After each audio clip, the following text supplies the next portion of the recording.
Hi, this is Dr. Beth Gioia. I have lots to say, lots in my mind, lots in my heart. I'm hoping that with this video, we will begin a series of The Absent-Minded Professor, which is kind of a description of me in my life. I was a professor for 20 years and taught many different classes. I believe over 50. At many universities. I love to learn, I love to share learning, I love to inspire people. And I'm always telling a story. However, my husband says that I never let the truth get in the way of a good story, which is probably true. So you can decide what you think is true or not true, but I hope to share some truths with you about my life and stories that will inspire you, as we talk about seeds of becoming and tying in our past with our present and looking ahead to our futures, that the seeds of who we are, the seeds of our calling, are planted deep within us, each of us.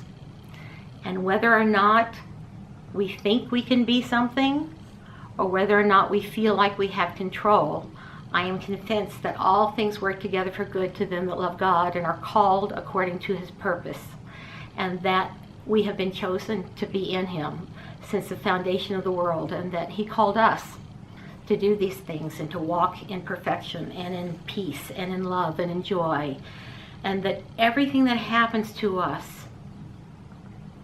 there is a reason for it. For those of you who have suffered greatly, it's very hard to believe that our God could be good and wise and all-powerful. If He was these three things, how could bad things happen to us? About 30 years ago, I developed rheumatoid arthritis, and the last 30 years, many more diagnoses and autoimmune disease and pain and frustration. But I have seen through the heart of Jesus, His love for us, that when we suffer, He is with us and He is one with us. So as I tell these stories about becoming, looking at my childhood and how these seeds and these stories became an integral part of who I am and what I became, I hope that you will also find seeds of meaning from your past, to know that we are developing. I believe it was Aristotle who had the teleology, or the belief that we would all become something, that each of us had a purpose and a reason, and that there were seeds of what we will be. And I hope that you're able to look in your own life to see the seeds that were planted in your own life, the experiences that shaped you to become who you are. And also, for those of you who are parents, perhaps to sow those seeds in your children, to help them know that they are important, to help them know that they are loved, to help them know that there's a purpose.